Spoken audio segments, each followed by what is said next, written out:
Hey everybody, how's it going? We're live. Pardon our tardiness. The Ben Joravsky Show is brought to you by SEIU Healthcare, Illinois, Indiana, the Chicago Federation of Labor, the Chicago Teachers Union. What? That's true. Yeah, they're sponsors now.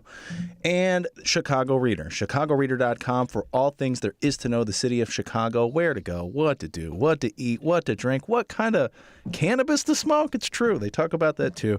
And so much more, including political columns from our very own Ben Joravsky. Chicago Reader. Subscribe, chicagoreader.com. And if you want to help out this program, you can. chicagoreader.com/Joravsky. Jorav as in victory, SKY. You can become a bin head. Find out more information, chicagoreader.com.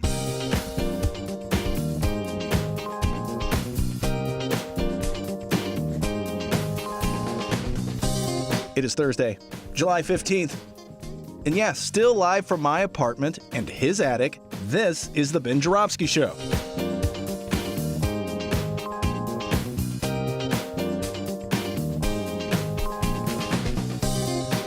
Today on the program, we welcome back Lisa Solomon of the Chicago Reader, and it's the return of the wild man. No, not Scott Duff, the other wild man, Marc Sims.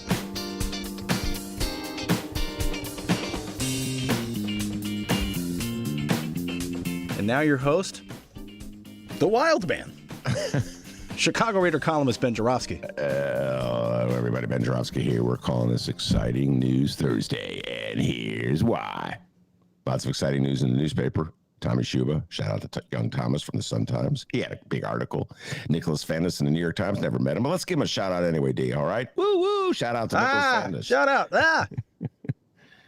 I heard Nicholas Fandis is a real wild guy. I don't know. That's what I heard. I just made that up. I have no idea. Never even heard of the guy today until I saw his byline. Here's the headline from the New York Times. Schumer will propose legislation to federally decriminalize marijuana. Legalize everywhere, jumping for joy. Yay, wee! Unfortunately, I was not jumping with him. Call me cynical, call me jaded, call me Mr. Skepticism, call me a guy who spent too much time covering Chicago politics, but two code words in the headline that told me this proposal probably won't go anywhere. Code word one, proposal. As in, it's an idea he's throwing out there, but probably won't pass. Code word two, decriminalize. It's got to be the wimpiest word in the world when it comes to marijuana. It should be legalize. If it's not legalized, what's the freaking point? All right, let's break it down, ladies and gentlemen. Charles Schumer is, of course, the senior senator from New York, the state of New York. He's also the Democratic leader of the Senate. That's opposed to Nancy Pelosi, who's a congresswoman from California, who's the leader of the House. I know you all know this, but just in case there's a rookie out there who's new to the game of politics, to know that there was a leader of the House, not a leader of the Senate. As leader of the Democrats in the Senate, Charles Schumer's chief concern is remaining a leader of the Senate. As such, he must make sure that his Democrats hold a majority in the Senate. And right now, that's a very tenuous hold. It's actually a 50-50 tie with the tie-breaking vote cast by Vice President Kamala Harris. If Charles Schumer loses one Senate seat in the 2022 elections, he loses the Senate. So this is a tightrope that he is walking if he wants to hold on to his political power. And ladies and gentlemen, let me tell you right now, Charles Schumer's chief purpose in life is to hold on to his political power. Now, let's get back to marijuana, reefer, cannabis, whatever you want to call it. Legalizing marijuana is exceedingly popular throughout the country.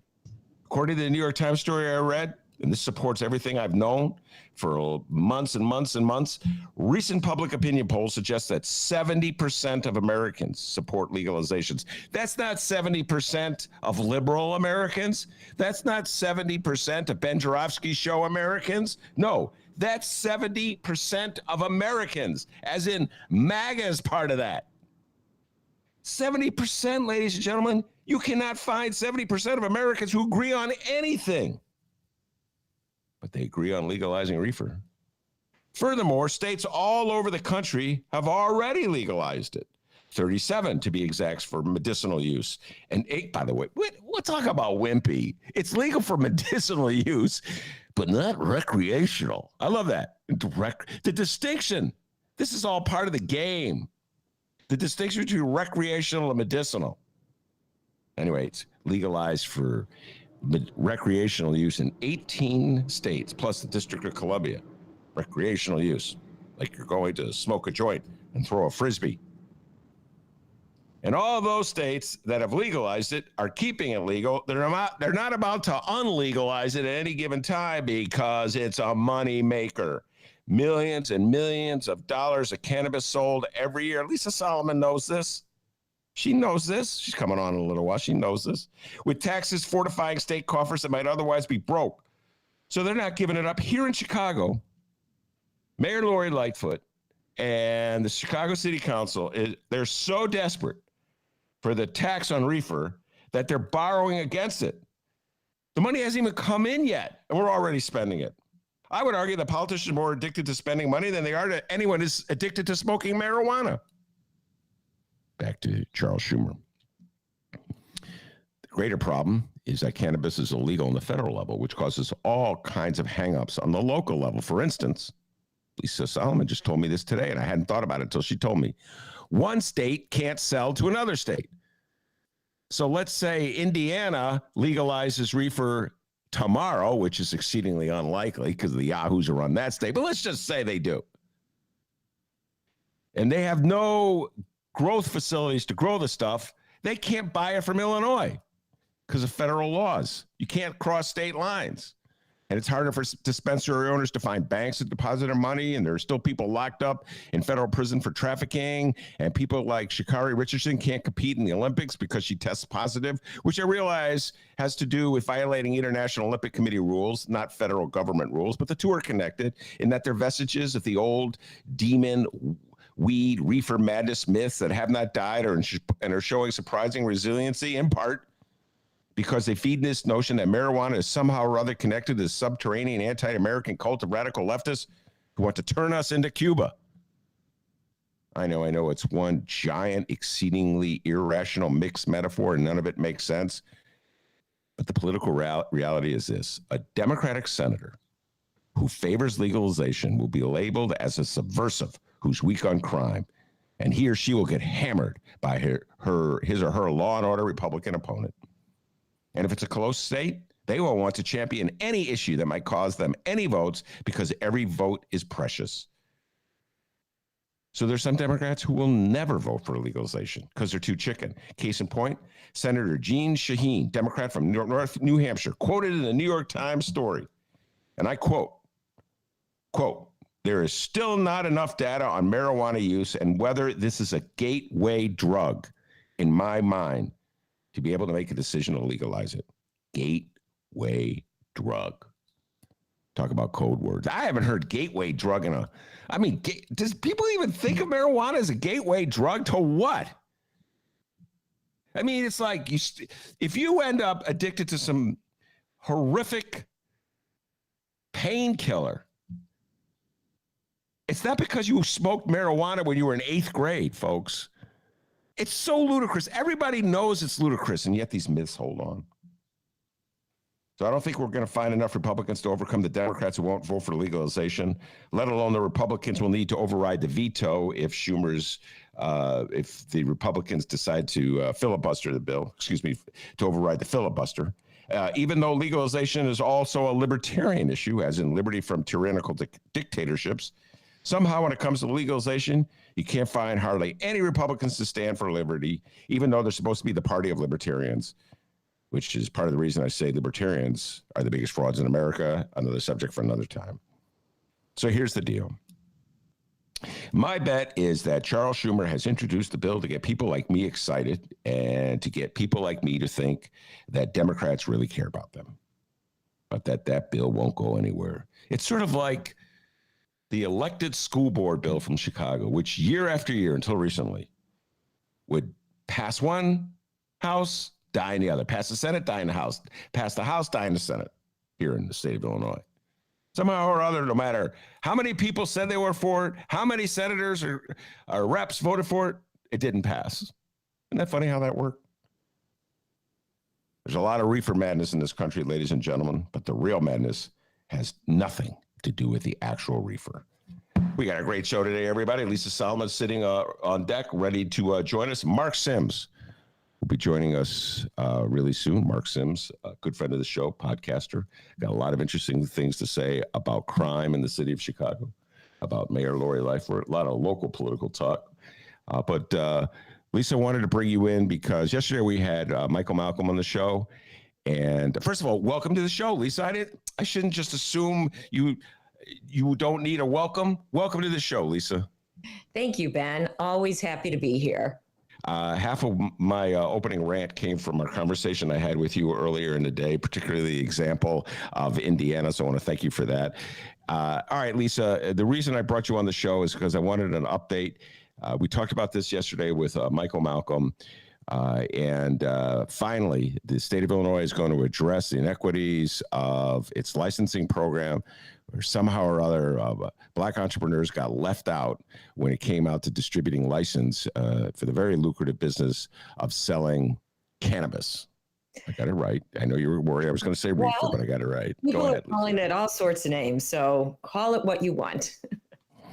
But anyway, so did he sign the bill today? I've been in the midst of a lot of show prep, and I've been away from the news. What's the latest? Yeah, the latest is Governor Pritzker started off his day today by signing House Bill 1433, which will release the lotteries to grant the new retail licenses. That means dispensary licenses. Something I find to be very interesting is that many of us assumed the first 75 to be granted, the ones that should have gone out last year, would be the first to be granted.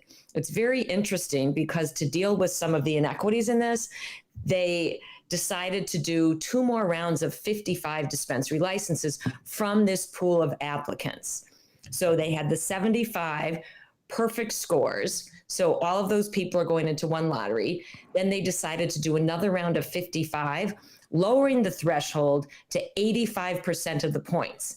That means that anyone who applied and did very well, but does not have a veteran as the majority stakeholder, is still eligible to get a license. And then they decided to do another round of 55, where the points that you would get for the social equity portion of the application could only be granted to what many people call true social equity applicants.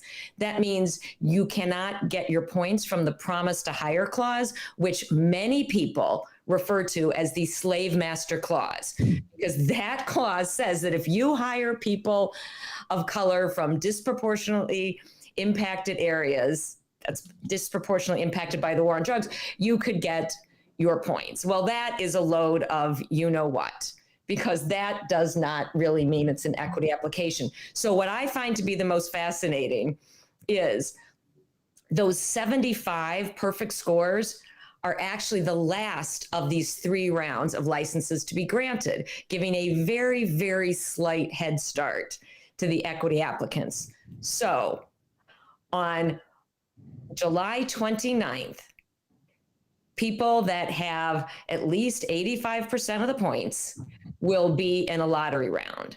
Mm-hmm. And then the following week on August 5th, that's the round for the true social equity applicants.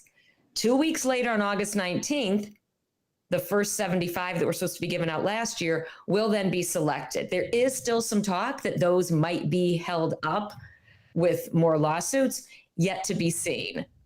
And another exciting piece of news I read in an email from Grown In, fabulous cannabis newsletter, is that the Illinois Department of Commerce and Economic Opportunity launched a social equity loan program, because a big issue we're having here, it costs a fortune to start a cannabis business. You know, you need probably at least a few $1 million to get through the first 3 to 6 months. It's not just the build out, all the cost and support you're going to need for the zoning, building out the interior, buying product, but you need operating expenses for a number of months. So they're going to give low interest loans through 2 different lenders, up to $500,000 for adult use dispensaries. That's a start.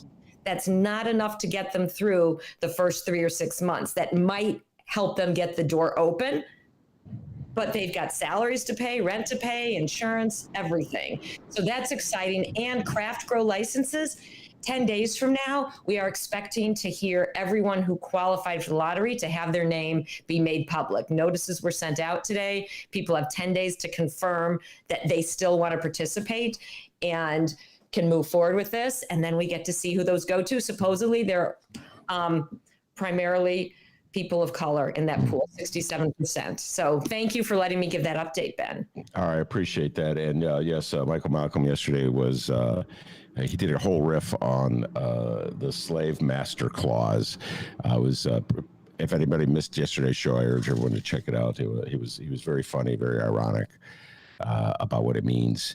And so, yes, the state of Illinois, to put it mildly, stumbled out of the starting blocks when it came to this legislation. And now it's 2 years later almost. Good God, time has flown. They're trying to correct it. I'm not quite sure that you mentioned the lawsuits, if it will be fully corrected.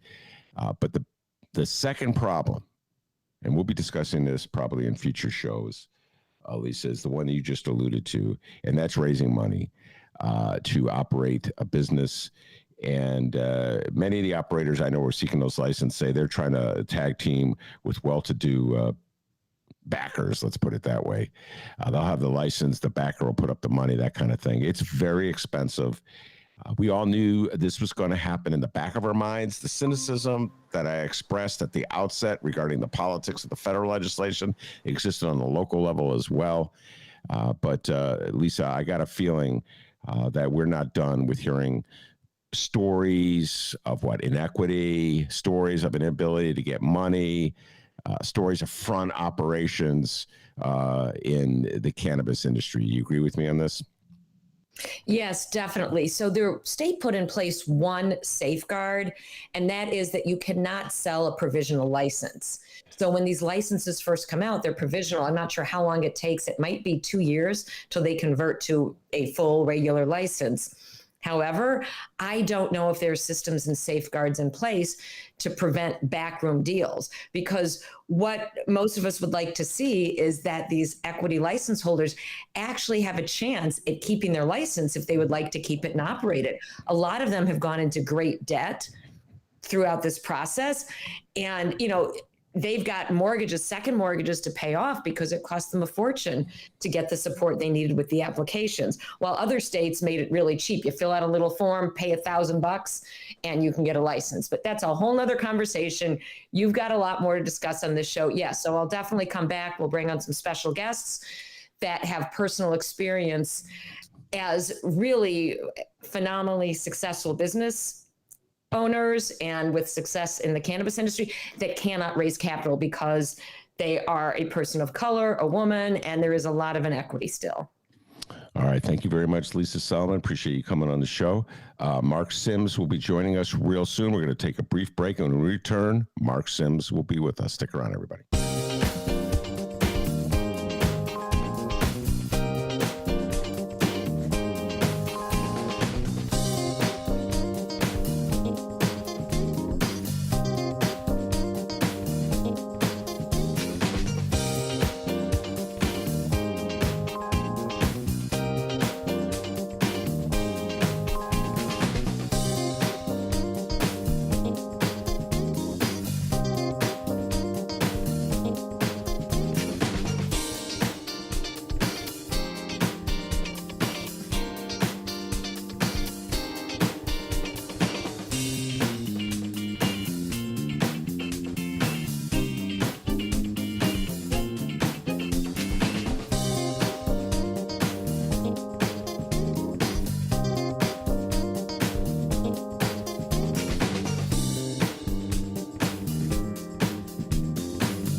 Hey, remember, everybody, you can download previous Bingerowski shows, Benny J bonus interviews, and so much more.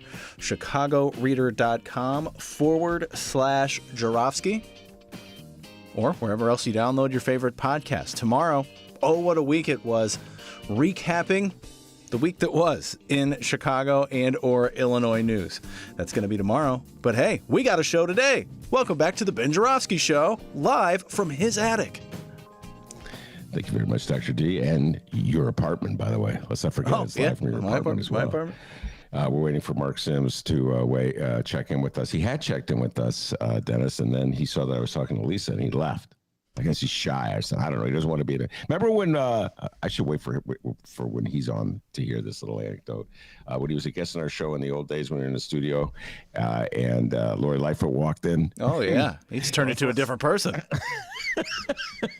Wait, hold on. This could be Marc Sims. Oh, this is awesome. On your phone, not on the. Yeah, here we go. Excellent. Let's just see what he has to say. Hello, Marc. I'm on the air, and you're talking to me on my phone. All right.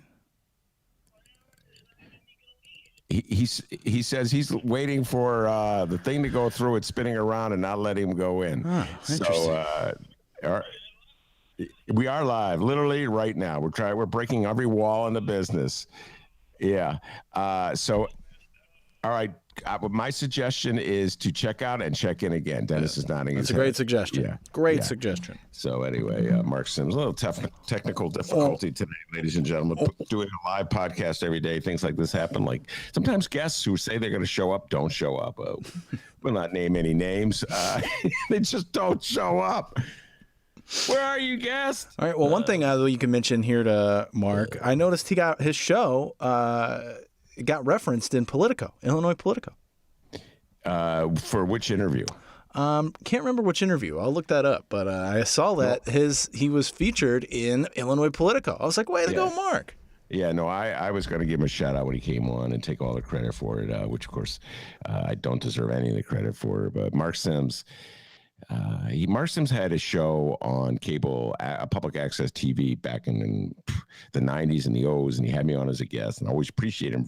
I say this every time he comes on the air because not a lot of people bring on lefties like me and just old hippies and put them on. You know, it's just not a very popular viewpoint, and he put me on, and I come on his show all the time. And then when the roles were switched and I had a show, I'd bring Marc on, and he's he's a little more conservative than I am in many ways, so it's like a good little counterbalance here. But he has his own podcast, and his podcast is doing really well. And he just had Neil Steinberg on, the Chicago Sun-Times columnist. So that may have been the political reference. I don't know, D. I know it was last week. I'll be looking for that. Yeah. So he's still apparently having trouble getting on the show, which is... he was on. Yeah. I'm going to give folks a little preview of what we're going to talk about tomorrow. I know what a week last week, what a week. We had a great time talking about Joe Biden coming to Chicago. Lord Lightfoot met him at the airport, at the tarmac, wherever it was, and they had a private conversation. And everybody went, what were they saying? What was going on? You know, it was a private conversation. That Chicagoans have this thing, like when they're very, Chicagoans love it when they see their mayor talking to the president. This makes Chicagoans feel very important. We have that second city mentality. I say we, I've become a Chicagoan over the years, but Chicagoans have that second city mentality. Like we just don't feel like improv. They're funny. No, it's a different second city. Who's on first? No, Chicago's got this inferiority complex. We're not as good as New Yorkers. We're not as good as LA. We're in the flyover country. Nobody pays attention to us. Nobody recognizes us. Nobody realizes how great we are. So when a Chicago mayor meets with the president, it's a big deal. Whoa, that makes us all look important. It's like Dennis got to meet with the president. Oh, that'll never just because happen. Lori Lightfoot. That's in Chicago now. Oh, our mayor met with the president. I'll meet with the president of the Eagles Lodge in some random town in Illinois someday, I bet. But and this is funny. It was even this way when Obama was the president. He came, politically speaking, from Chicago. He's literally not from Chicago. He just adopted Chicago. And made it his political home, his political launching pad. All he had to do to win over Chicagoans was say, I'm a White Sox fan. They still have his picture at Sox Park, D. Big picture of Obama throwing out the ball. Obama's like, I was just talking about Marc Simpson. Obama, in the back of his mind, look at all these people fawning over him. He must think, God, there's a lot of suckers in this country. I can't believe this. They still love me like this. Chicagoans elected Rahm Emanuel for a second term 3 reasons. 1, the sweater commercial. They love that sweater commercial. 2, the Rom Love commercials. Remember those, D? Rom Love. He treats me bad, but I love him anyway. The Cruel to Be Kind commercials. And then, of course, Barack Obama's endorsement brought home all the other. Marc Sims has joined us.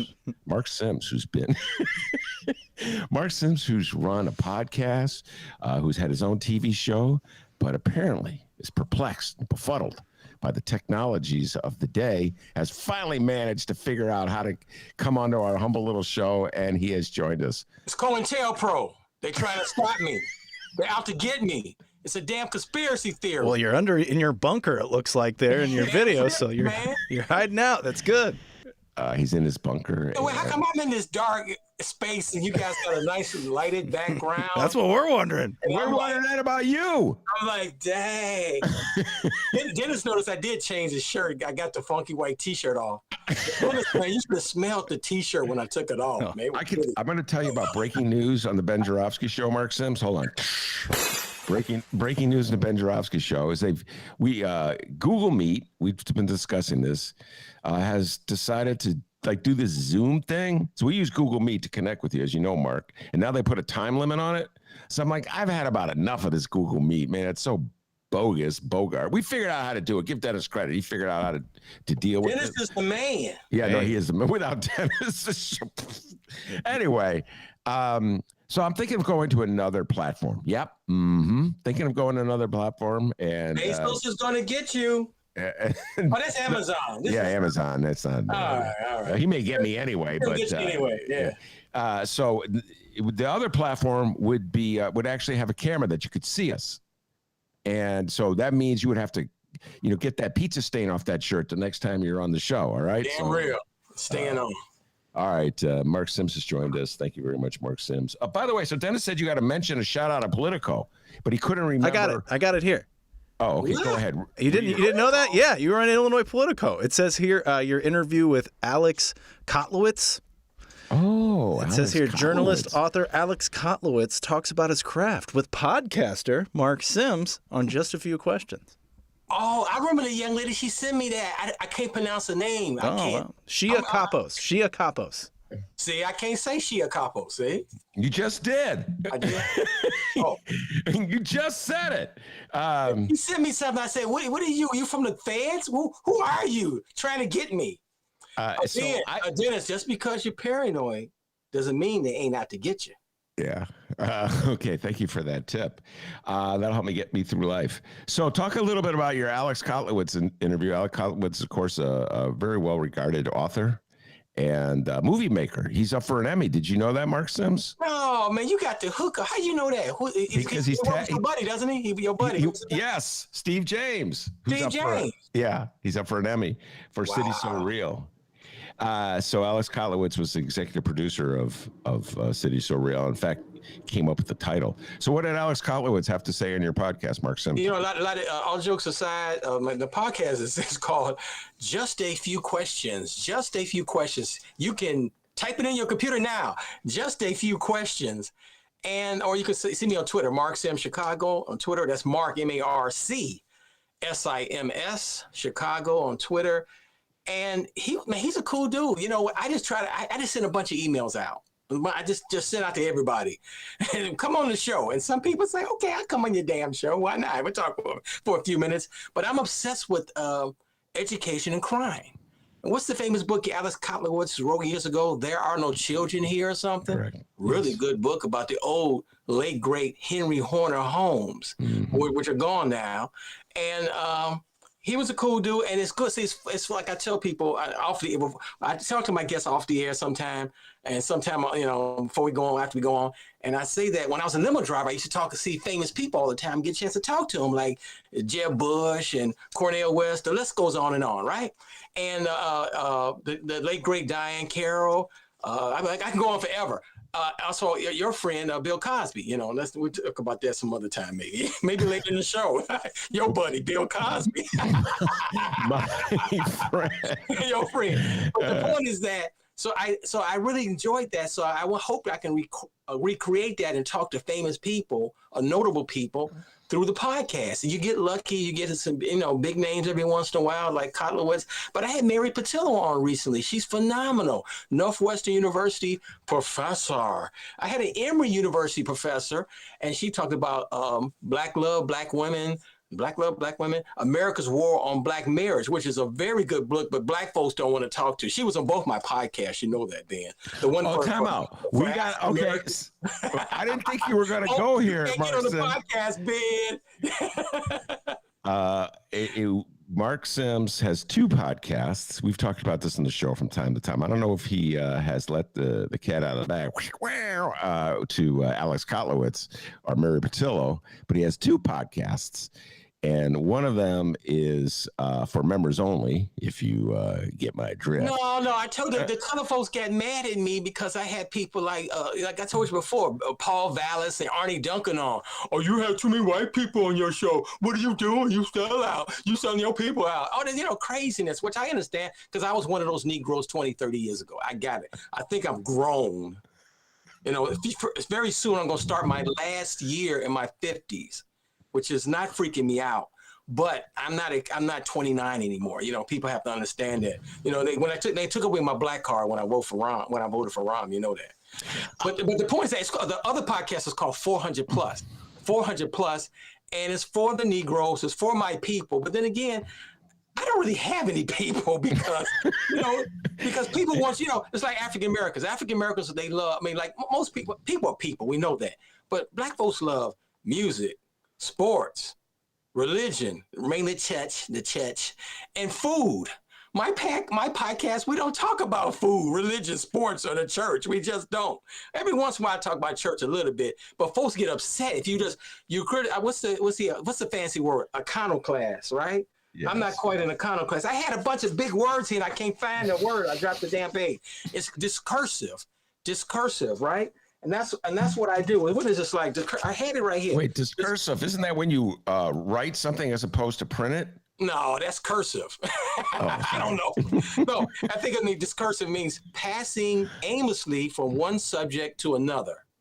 That's what I do, passing aimlessly from one subject to another, which is sort of like digressive. Digressive is tending to depart from the subject. Now, I do that all the time because I have ADD. That's why I can go to college. I'm all over the freaking highway.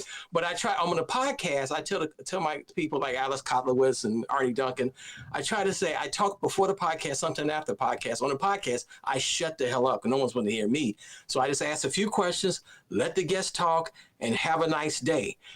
But it's good to talk to people in person. Well, not really in person. I'm eventually going to do one of these videos. Maybe have to follow in your footsteps, Ben. And I'm trying to depart from getting all your guests because I used to get all your guests and I'm trying to get away from that because I call them back. I've been on your show, Mark. Loser, get the hell away from me. I said it before. Get the F away from me. Bye. I never want to see you again. So I'm trying to go away from some of your guests. That's why I had a Neil Steinberg on. He was good. And Neil Steinberg is a person I would have probably never talked to. But he's in his early 60s now. I'm in my late 50s. And I'm just guessing, we were both international pricks 30 years ago. As you get older, you sort of mellow out, hopefully, and you're sort of saying, I would love to get younger people on the show, but it's a click thing. I can talk to anybody. You know that, Ben. I can talk to anybody. Yes, I'm By the way, so let me go back to where you began. That was discursive, right? Yeah, that was discursive. That was an interesting riff. The war against black marriage. Oh man, I don't have the book. Oh no, this is, man. I don't have my notes in front of me. The book is called Black Women, Black Love: America's War on African American Marriage. And the author is Diane. Oh man, like I said, I'm getting old, Ben. I don't have my notes in front of me. Look it up. It's on the internet. All right, but the point is, go ahead. She's an Emory professor, and she took time to be on the show, which is phenomenal because America has a war on black marriage. Because when they split us up in slavery, she talked about in the book the old Claudine. See, Ben, you go back to the old days. I don't remember ever seeing Claudine with Diane Carroll and what's the guy that did Star Wars, Dennis? What's his name? The voice of Star Wars. He was in the movie. James Earl Jones. Wasn't he? James Earl Jones. I think it was, maybe it was somebody else. But the point is that Claudine. So the scene from Claudine, y'all, it's on the internet. You can watch it on that YouTube thing, where they had the aid worker come in to see where's the man. because you got all these kids. I know you got a man, and you can't get the aid if there's a man in the home. So you had so African Americans have always, because we've been a powerless people, we've been the descendants of the slaves, so we've always been catching hell for 400 years. That's why my other podcast is called 400 plus. But the point is that, so it's been a war against black marriage, and black women, especially if this is according to, man, I can't think of the woman's name. It'll come to me, Black Women, Black Love. That's the book. If you're a lighter skinned black woman, you tend to get married, higher rates of marriage. The darker you are, you have lower rates of marriage. And of course, black men, about 27% of black men, about 24% marry outside the race, about 12% of black women marry outside the race. I'm not saying that's good and bad, but we've always had trouble holding these marriages together, holding our relationships together. I think, and thus we had this crime. That's why I like to talk about Lori Lightfoot and the crime. And people wonder why. And I say this on your old radio show. Remember your radio show back in the day, Ben? Yeah, I was on radio. See you later. Yeah, right. So on the radio show, I used to tell people to roll through the hood. And I'm not doing Uber anymore, but I have another job where I go through the neighborhood. I don't want to talk about that right now. And you go through the hood. I'm in the hood. So I always tell people, go down Halsted, way south. Go down King Drive. Go down Cottage Grove. Go down Ashland. I'm just talking about the south side now. I'm not even get to the west side. You will see the income inequality. It's devastating. My neighborhood is probably going to be in decline. That's why I talked to Mary Patillo about the decline of the neighborhoods. A lot of it is racism. It's capitalism. But it's also, we have this distrust of each other as a people. And that's why I can get a Neil Steinberg, a Jewish person. I have a whole list of Jews I'm supposed to give you, all the Jews I had on my show, Ben, right? Including you. And so because they're more self-actualized than the Negroes are, I have an easier time getting a Neil Steinberg on versus an equivalent African-American. And that's our problem. So when you see the young man, the two young men, I think who shot the older, but he didn't shoot him. They tried to carjack this older 72-year-old man in Hyde Park, and he died of a heart attack. They'll be up for murder. It's a tragedy on every level. And as a people, as a city, as a country, we have to stop you can't stop the crime. I said, this country is nuts compared to, you talk to your European friends who live in Europe, other parts of the world, this country is nuts. It's the way it was made. We had slaves. We've been beating the slaves down for 400 years, only because, let me tell you something, I'm going off about the racism. Racism is very simple. It's called fairness. See, Dennis lived near East St. Louis. He understands how these dynamics work. Why should you let somebody else? Why should you have an even playing field, a fairness, because that other person and their people could rule over your people in a generation or two? Why would you do that? I don't even go into the Palestinian and the Israeli conflict, but it's just natural. When you're in power, you want to stay in power, and you want to have a foot on your neck on anybody that, remember the scene, I said this before on the show, remember that scene from Godfather 2? I think Godfather 2. Which and one? I'm going to get it all the way. I think Godfather 2. So they were trying to get this young man, he was like 7 years old in Italy, and he was running away. They said, get him, because if you don't get him, he's going to come back and kill us all. Remember that scene? Yeah, I remember he did come back and kill him. Yeah, I don't want to give the movie away, but he did come back. Give the movie away. That movie's only 50 years old. Well, give it away. I've never seen Godfather 2. Come on.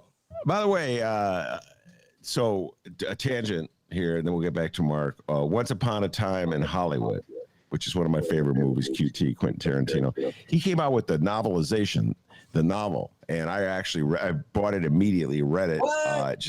Yes, matter of days. I'm utterly obsessed with the entire story. But it's funny, whenever I talk about it, I go, well, I don't want to give away, what happened in the movie. And I'm like, anybody who's listening to this has seen the movie. They know what happens in Once Upon a even you, Mark Sims, has seen Once Upon a Time in Hollywood. But if you're from Los Angeles, from that era, what was that, late 1969. Okay, 1969 was the year. Okay, late 60s. If you're from that era, and you're from LA, and you're from Hollywood, that's probably your favorite movie, because he really did a great job in that movie. No, I'm not from that era, although I was in Los Angeles in 1971, a long story, but I was like 8 years old, so I remember bits and pieces. But the point is, I didn't get a chance to roll through Hollywood to get that real flavor, but I sort of understand it, what I remember of LA in the early 70s, 71 to be exact. Wow. He hit it on the head in that movie. And what's the guy named DiCaprio? Damn, Well, DiCaprio. Leo DiCaprio was excellent. Yeah, the book's excellent too. We're going to do a whole deep dive on the book, but that's a whole other thing. It's just when you said that thing about I don't want to give anything away. The Godfather 2, everybody has seen The Godfather 2. The Godfather 2 is constantly running on cable TV. Somewhere right now, The Godfather 2 is running. And I've seen like bits and But the pieces. point is that you don't want to be fair with people if you see them as an enemy. And it sounds nasty, it sounds evil.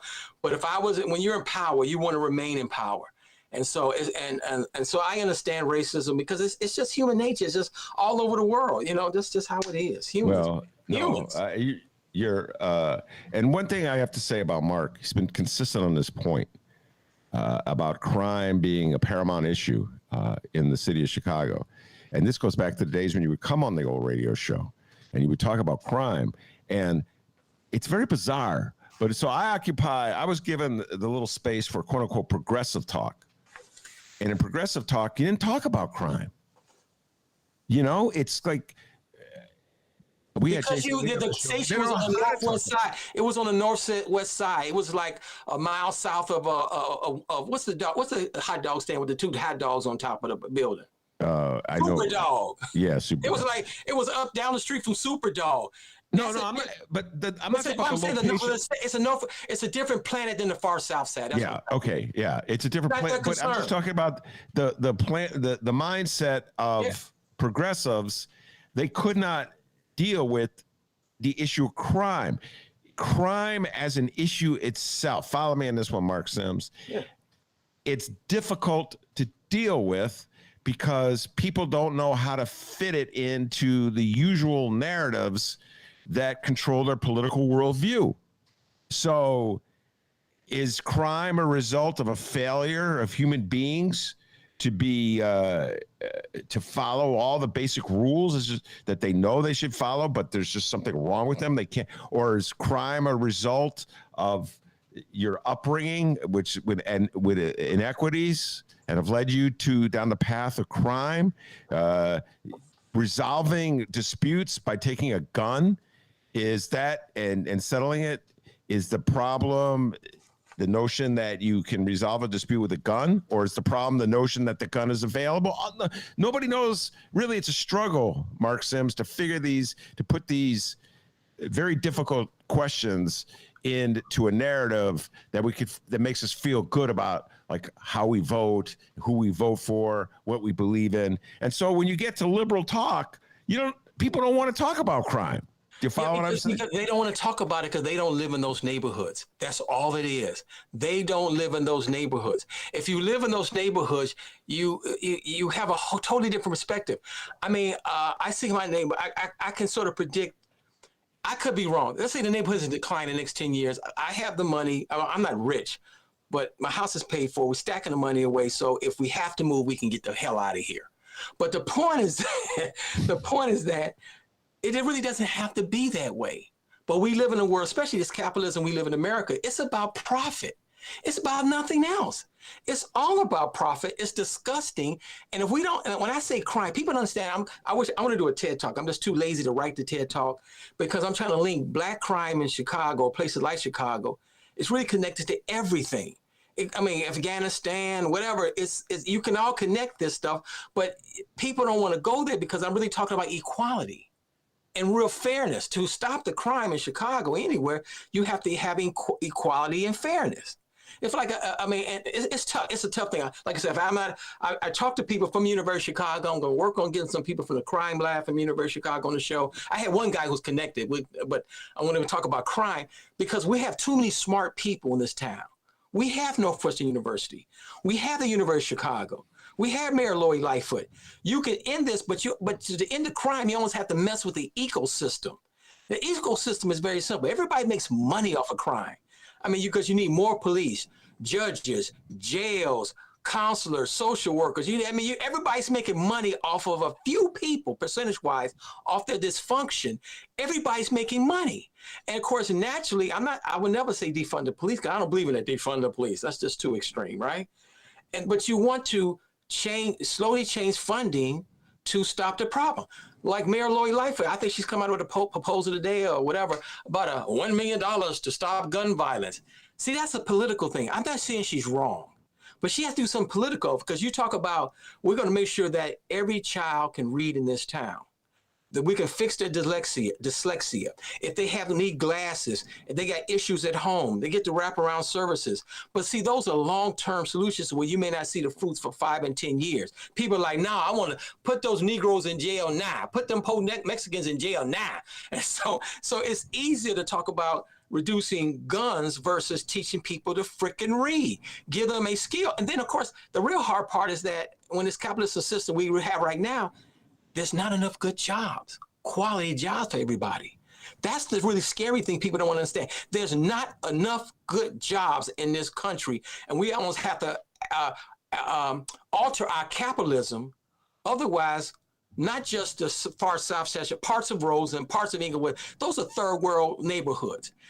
A lot of this country is going to be third world if we don't do something soon. This is why the Democrats are throwing money at Biden and Pelosi are throwing money and Chuck Schumer, because they throwing money at the problem because they know you're going to have riots in the streets. This is why you have crime. The uptick in crime is basically the long version of that is this: there's not enough good jobs for people who ain't got no damn skills. All right. So you can't put crime into a political narrative. I started off by saying it doesn't fall easily into a political narrative, and you just put it into a political narrative.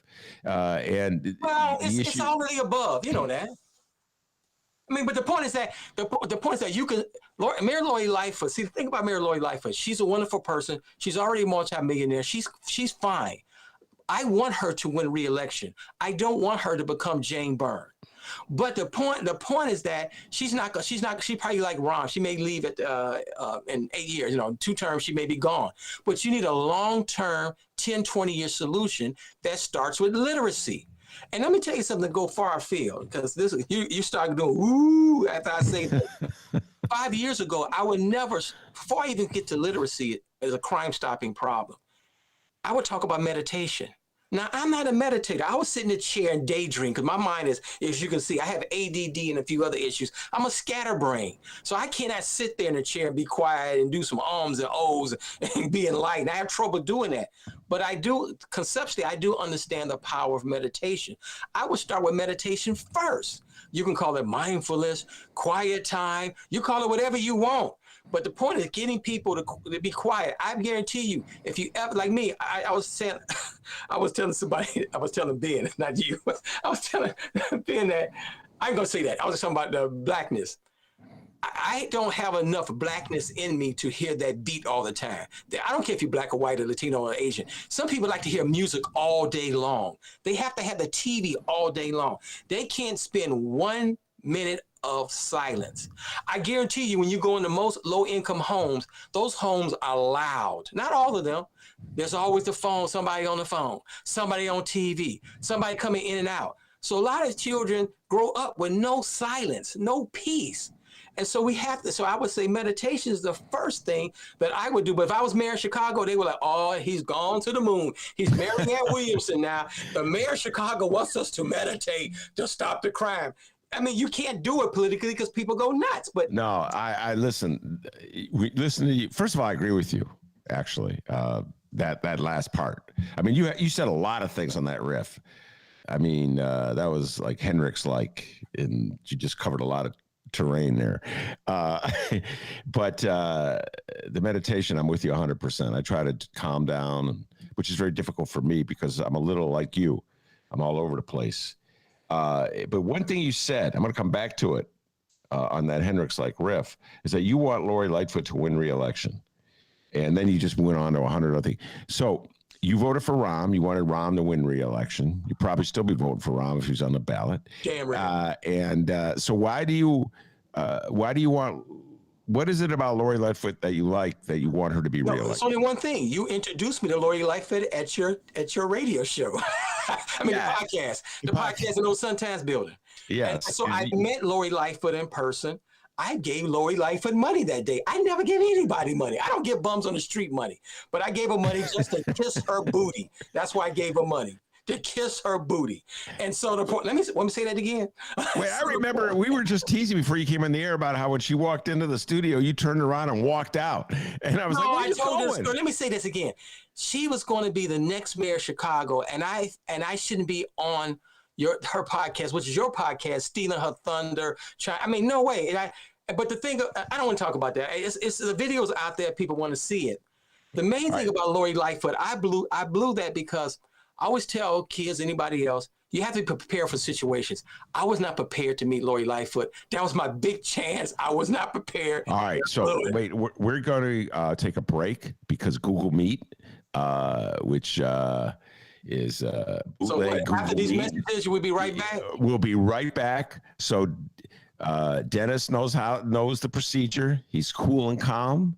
Mark and Ben are a little nervous, but Millennial Dennis is in control. We're going to take a break, and we'll be right back with Mark Sims explaining why he wants Lori Lightfoot to win re-election. We'll be right back.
I don't want an answer. I don't want an answer.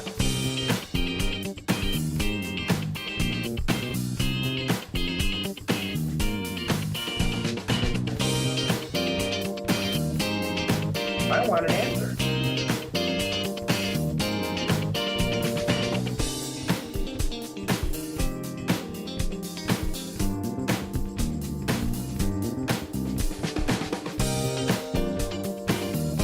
All right. Welcome back to the Ben Joravsky Show, live from my apartment and his attic. Yes, we did the little Google Meet bootleg thing, which... The Google Meet bootleg thing. Google Meet, I'm just going to say something while we wait for Mark Sims to figure this thing out. Now Mark's calling me again. Let's do this one again, D. I love this one. This is great live podcast. Hello, Mark. Oh. I'm on the air again, and you're calling me because you haven't figured out how to use the Google Meet thing, right? You should do speakerphone so we can all hear. He says the thing's going around and around. Oh, brother. All right, There we go. It just popped in. Here we go. Yeah, man. Like, You know, the funny thing is that no, Mark see, let me tell you what happened. I failed Fortran and Cobalt like 45 years ago at Finger High School. Okay, that's my problem. All right, well, let me just finish my thought. Google Meet, you are so cheap. I'm just going to throw that. Google is worth gazillions. It's one of the wealthiest corporations in existence. Why'd you put this cap on Google Meet? Sorry. Because they want you to pay, Ben. Yeah, Hey, we may be the you only must podcast in pay. America You that must does pay. their entire show on Google Meet. So Right, No, you must pay. I made an executive decision. Breaking news. We're going to get a new And you're platform. going to pay for it too, ain't you, Ben? You're gonna You pay for it. You know, you get what you pay for in this world, and I'm willing to pay for it. And folks, if you saw what Dennis has stitched together to make this work, it is unbelievable. Wires, hamsters in cages. You have a dentist, Ben. I mean, you have a dentist, Ben, to do your show. I got to do everything. I got to do the little mixing board. It's only 2 tracks, Dennis, but 2 tracks is too much for me. I got to do my own sound and engineering and do the interview at the same time. It drives me nutty. I can tell you right now, I would not exist You got to do your on own engineering. podcast without Dr. D. Everybody knows it. nice. And let's give a shout out to DJ Nate, who does the weekend shows. He does a great job as well. But yeah, and I was just talking to DJ Nate about this yesterday. We were talking about other podcasters who do it on their own. And I'm like, what the hell, podcasters? Go out, hire yourself a producer, pay the producer, and move on with life. All right. Mark, So you were saying before we got rudely cut off by Google Meet and talk about rapacious capitalists, you were saying that Lori Lightfoot, you want her to vote for again, and then you went on a tangent about how you met her in my studio, and then I reminded everybody how you ran out the door. But anyway, neither here nor there.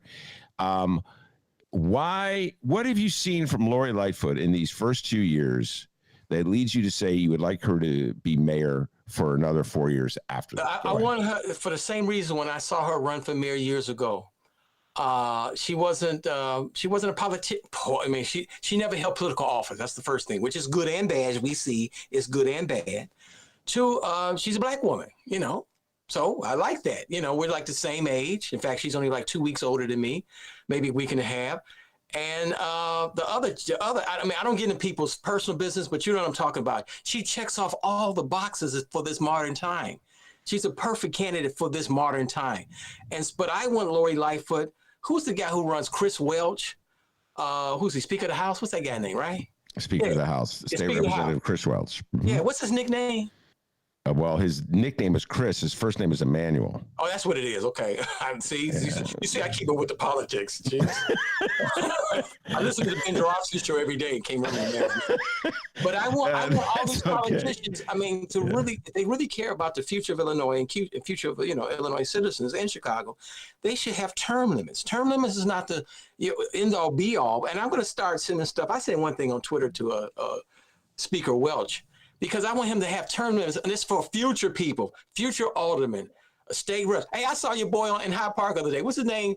Robert Peters, man. Yeah, State Senator Robert Peters. Yeah, I saw him, man. I saw, hey, what's up? I mentioned your name, then I emailed his people, and they ain't got back to me yet. So I got, when you try to get people like him on your podcast, you got to deal with their people. I don't know who Lori's people are, but they got to deal with their people and the gatekeepers, which is a total drag. But so anyway, so in other words, you want I like her. I like her. I want her to win. So it's got nothing to do with how she runs the city. It's got nothing to do with her programs or vision or proposals. She's running the city fine. People have to understand. We went through a pandemic. See, people understand you have to really assess what you go through. What you're going through this pandemic, you'll be telling your grandkids or great grandkids, or they'll be listening to your podcast 50 years from now saying, this is what they were talking about during the pandemic, the great pandemic. We went through that. We lived through that. Folks died. Folks got sick. Folks lost their job. I had to change careers. People had the opportunity to change careers, change their life. The pandemic we lived through it, so we don't see it as epic right now. We don't. And then now we may see the stock market is not the economy. I'm discursive now, but the stock market is not the economy. But some people predicting a dip in the market because it's out of control now with all this money flowing. And it won't affect regular folks per se. Well, maybe it will. But what I'm saying, people understand the times we live in are epic. So you had a mayor who just got in the office and had to deal with a freaking pandemic. Some people say she did a good job. Some people say they did a bad job. That's not the point. The point is that she's doing a good job. What the hell do you want? So that is the point, then. No. But you ask people, what do you freaking want? So if you what's his name, Thompson, who's the guy who's the alderman down there? I forgot his name. I think it's First Ward or something, maybe Second Ward. But the point is that they want to stop the crime. They don't want the scary Negro children, teenagers, and young people going downtown. I understand. I remember Brian as a child. Hopkins.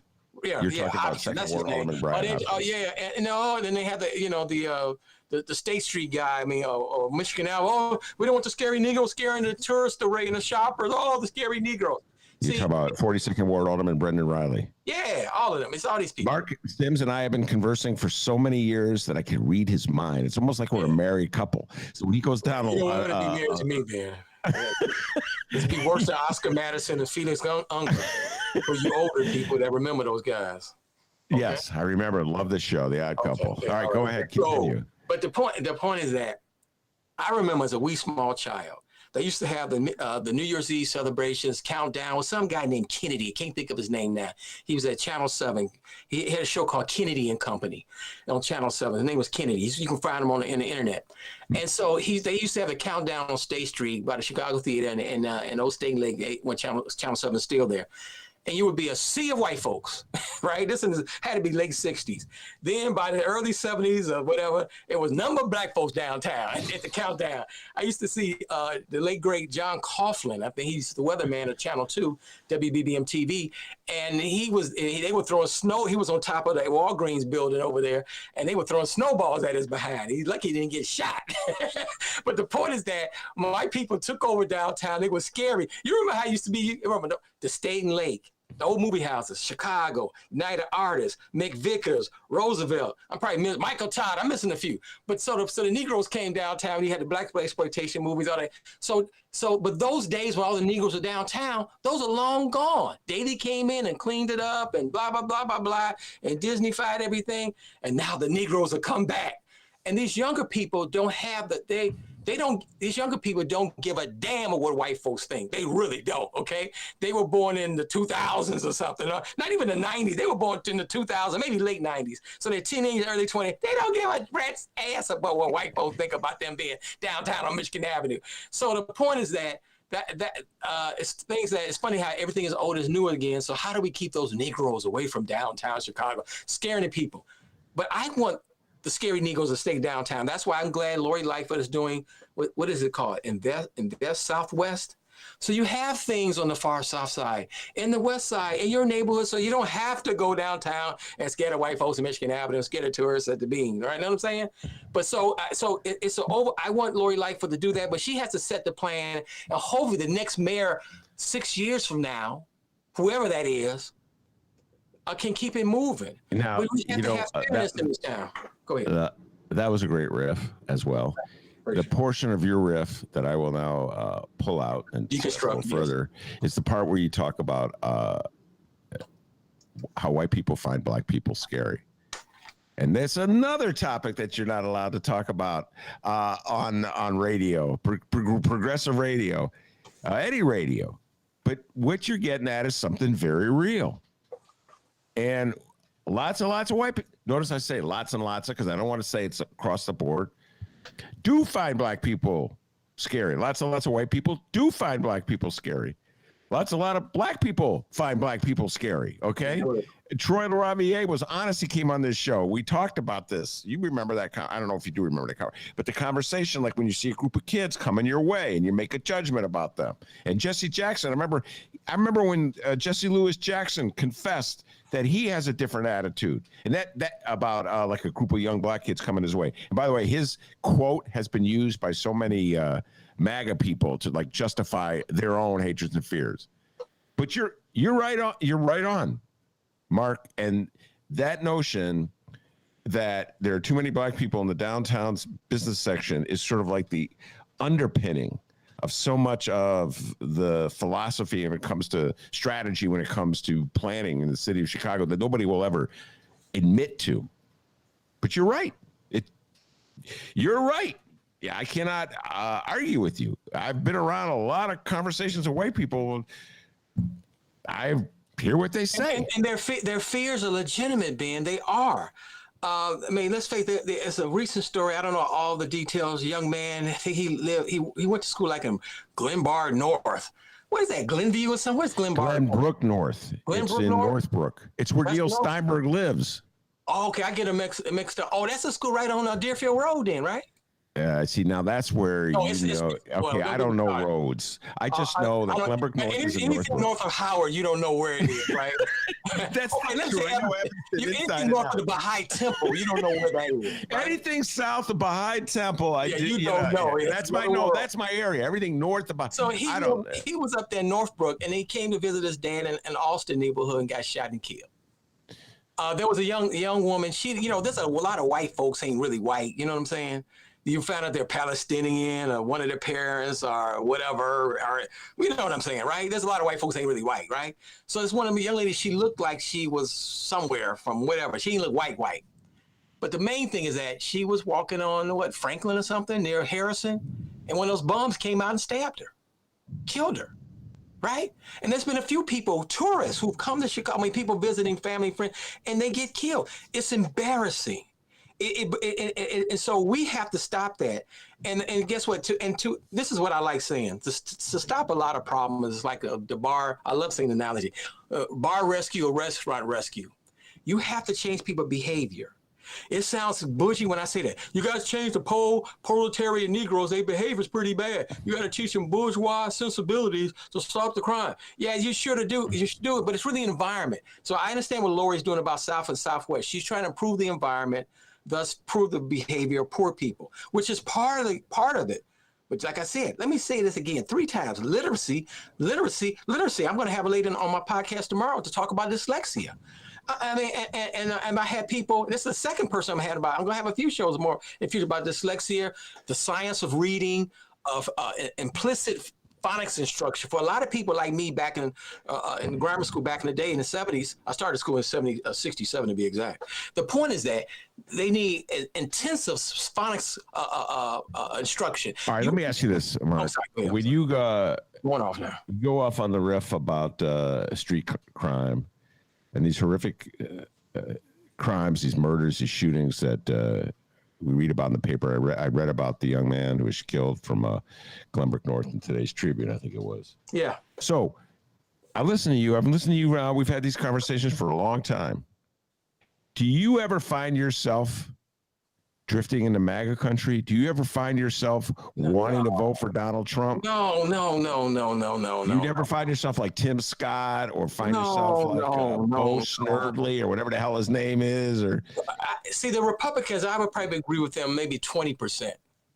20% of the time. I go by the 80-20 rule. Maybe the Republicans are right. I agree with them maybe 20% of the time. But 80%, hell no, right? Forget about it. It's very basic.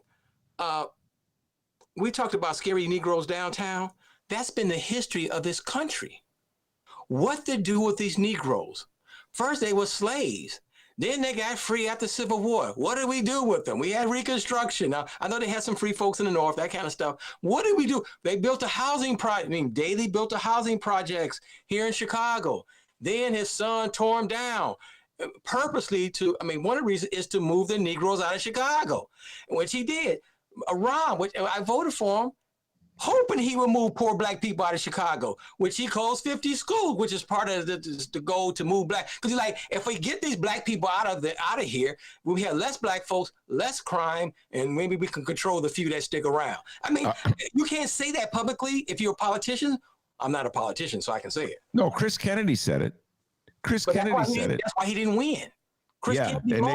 When he said it, when Chris Kennedy, who was running for governor as a Democrat in the primary against J.B. Pritzker, when he said it, he got hammered. He didn't say it as graphically as Marc just said it. He said it but he amounted to the same thing. And so listen. I still give you. I'm always going to give you grief for voting for Rahm the second time. Yeah, Rahm. The first time, I mean, you were like most Chicagoans. You were just bamboozled. No. Let me say this real quick. Rahm was doing what's best for the city. Like, I never voted for Daley at all for mayor. Daley did what's best, what he thought the best was Chicago. Any mayor we have, you're not going to be totally happy with. There are people who are still mad at Barack Obama for not putting the bankers in jail or whatever. You're not going to have a perfect mayor, perfect president, perfect governor. People have to understand that. People want perfection. You're not going to get it. You just get the best you can. And eventually we're going to have, you have all these black women in charge of some of these political offices. Pretty soon they'll be all Latina. A Latina women, if you were Latina, who are going to be in charge. You can have a Latina mayor. You may have a South, what do you call it? I would say South Indian. What is it? South Asian mayor, somebody, the Indian from India descent. You're going to have a lot of that across the country and across what's the guy in the Northwest? Where I can't say it, Christopher or Frischie. I can't say his name. The congressman, yes. Yeah, the congressman, right? The Democrats have chased so much of these Northwest suburbs, you got to see, this is politically incorrect. People are listening. We're on the air. You got the Indian, which is cool, right? But you had the Indian dude be the governor of Louisiana. He was talking about running for Bobby Jindal. He was a joke. Yeah, all right, now I don't know where you're going with this particular riff, so I'm going to stop the crime. That's why I'm going. It all leads back to stopping the crime. All right, stop the crime. I have no idea. Just say this, folks. How closing 50 schools is going to stop any crime? I just said you move the Negroes out of Chicago. That less Negroes, less crime. It's very simple. Well, that may have been at the back of the mind of Rahm and his cronies when they made these moves. But I haven't seen any crime stop in the city of Chicago. So I'm just saying, maybe we want to try a new the crime was only high because of the pandemic. You're going to see through Lori Lightfoot's effort, demographic changes, the crime is going to go down. Black folk, let me tell you something about black people. We kill each other because we don't like each other. I'm telling you, we've all been programmed. I tell you off the air all the time, I have a lot of self-hate. You live all your life, black is bad, white is good. You see that all your life. This is why some black men or some black women marry outside the race. I ain't saying that's the total reason, but that's part of it. That's why darker skinned sisters marry less than the lighter skinned sisters, because we all been programmed. That's part of the reason, not total reason, but part of the reason. We all been programmed. Dark is bad, white is good. The good guys wear the white hat and the bad guys wear the black hat, and it goes on. Devil's food cake is black. Or dark. And the angel school food cake is what? White. So we all kind of programmed on this. I'm joking and serious at the same time. And so, like I said, it's very simple. My thing is literacy. And we never wanted to, you see, remember, public schools are funded by what? Local property taxes. So schools are better and well met versus Harvey, Illinois. Duh. Yeah. Here we are. Right, and people should go to Harvey. Nothing wrong with Harvey. Go through Harvey or Dixmoor or some of them towns out there, and then go through what's the town just north of Wilmette? You know that town? Winnetka. No, the little small one. Kenilworth. Yeah. Go through Kenilworth. All right. So I told you I was going to ask you about Bill Cosby, and we're going to close with your thoughts on Bill Cosby. Oh, you want me to get in trouble now? Wait a minute. You want me to support Bill Cosby publicly, and the women would just. I mean, no. The point about Bill Cosby. I'll probably get fired from more stations for putting you on. I know. But it's very simple. Without stepping into Bill Cosby, I drove Bill Cosby when I was a limo driver. Really nice guy. I think he's guilty. Okay. Now let me say this really close without getting. This is a podcast, so I can, on your old radio show, I may not even do this because but no, I can't say that. I don't want to incriminate myself. When you're a kid, let's say you're a kid. I mean, like grammar school. You may love tap somebody, right? Love tap, right? You can do that maybe in 6th grade or something, but you do that as a high school kid, that could be considered sexual assault. When I went to high school, when you went to high school, Everson Township, I don't think sexual assault was in the dictionary. You know what I'm saying? I mean, I'm making a leap from petty little things like, love taps or touching somebody's booty, like little whatever, but to sexual assault. Bill Cosby is probably a criminal. I don't have the facts. He's probably a criminal. On the other side of Bill Cosby, just like R. Kelly, you have daughters. I have one daughter, you got 2. I would tell my daughter, if you go to Bill Cosby's house, at any man's house or apartment or whatever, you got to really think about it because you get yourself in a sticky situation, okay? Trust me. I'm in my late 50s.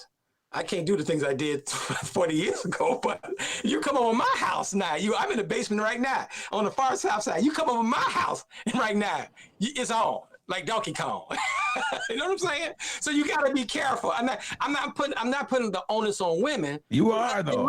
No. Wait, as soon as you say, I know, but it's like Mike Tyson. Remember like Mike Tyson in racist Indiana? Come on, you go over to man's house or whatever, 2:00 in the morning, it's on. Like the old song said, if you ain't gonna get it on, take your dead ass home. But the difference is that Bill Cosby, yes, he's drugged.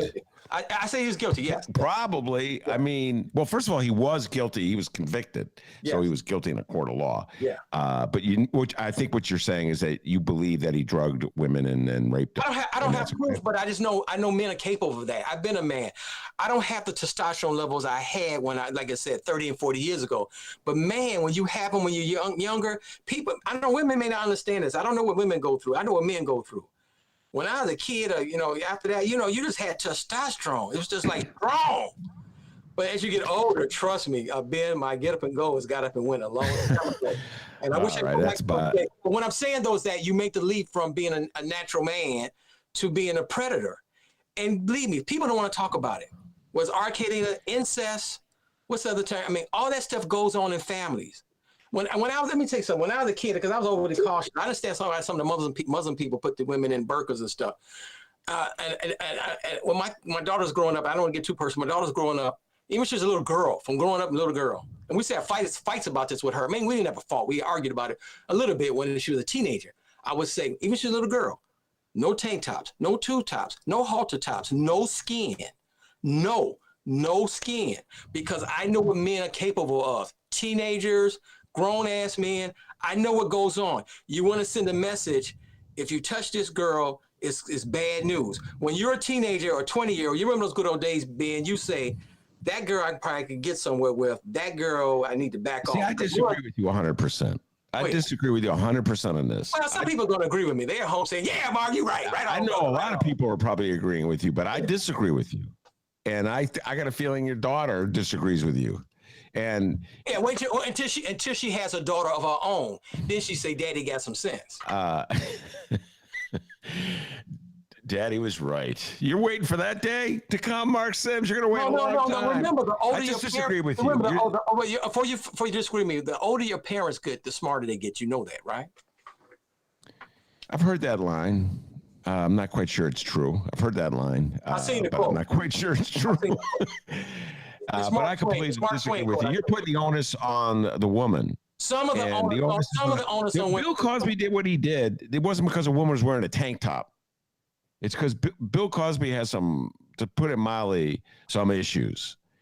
And what I struggle with to a certain degree when it comes to people like Bill Cosby is, like, am I complicit because I really liked Bill Cosby when I was young? And you know what, Mark, I have to tell you this. Since Bill Cosby got in trouble, everybody comes on the show and goes, well, I didn't like him. I just want to say that. You would think that nobody watched the Bill Cosby show. Nobody bought Bill Cosby records. Just listen. It's amazing. I watch the Cosby Kids every Saturday morning. Yeah, so it's like, at least you're honest about it. But I didn't really like him. That's what everybody says. No, but what they supposed to say is very simple. It was why you have racism. There was a very famous psychologist named Amos Wilson. He said, why do white people all over the world treat African people so bad? They do this because they can, because they have the power to do so. For a lot of people, sex and power is real. What's Henry Kissinger? He said, I think, I may be wrong with the quote. Henry Kissinger said that sex is the ultimate aphrodisiac. No, it's power. Power. I'm sorry. Yeah. Power is the greatest aphrodisiac. The point is that Bill Cosby had money and power. And believe me, when you have power, it tends to be abusive. I never had that kind of, people have power, and sex and power, man, it's real, people. It's real. Bill Cosby could have been caught a long time ago. He probably should have gone to jail a long time ago, but a lot of people looked away. So when they condemn Bill Cosby or they condemn R. Kelly, anybody else of that flavor, there's a lot of people who looked away. A lot of people. And the list goes on and on. What's the guy who, not Epstein, what's the other guy, the movie producer? What's his name? Harvey Weinstein. There's a lot of people, men and women. You know what? All look away. I got to tell you this. I've been utterly obsessed with Quentin Tarantino lately because he came out with his book. And so I've been listening to a lot of podcasts in which he's promoting his book. So he's going on podcasts. He hasn't come on my podcast or yours yet. I don't know if that'll happen. Could you imagine just a few questions with Quentin Tarantino? Boy, Mark Sims would. I'd be so jealous. Well, I asked him one question, let him talk. It's very simple, Yeah. Come on. But anyway, so I think it was on the Joe Rogan show where Joe Rogan asked Quentin Tarantino about Harvey Weinstein. Harvey Weinstein produced a lot of Quentin Tarantino's early movies, like Pulp Fiction, Jackie Brown, a lot of these great classics that people love. I'm speaking for myself. And now you have to deal with that. Like you see that Miramax name on the movie that you love. You see Weinstein's name on the movie that you love. And that Quentin Tarantino's response was, everybody knew what was going on, but they didn't know the extent of it. And they treated it as though that it was the old tale of a producer chasing a starlet around the desk. That's kind of paraphrasing him, and that was just how things went in Hollywood. And Mark, I listened to that, Mark, and I realized that people just didn't want to know. You know, and no, the point is that it's a man's world. And didn't James Brown had a song like that? Yes, it's a man's world. Oh my God! Speaking of which, I will close. I got to tell you this. Somehow or other, I was in one of those YouTube dives where you go into YouTube and an hour later you pull yourself out, go, what have I just done with my life? I've watched an hour's worth of old videos on YouTube. I stumbled upon James Brown on a Italian show, Mark, from 1971. And he did This Is a Man's World, Sex Machine, a couple. These Italian, they didn't know what. I have a hard time understanding what James Brown is saying, and I speak English.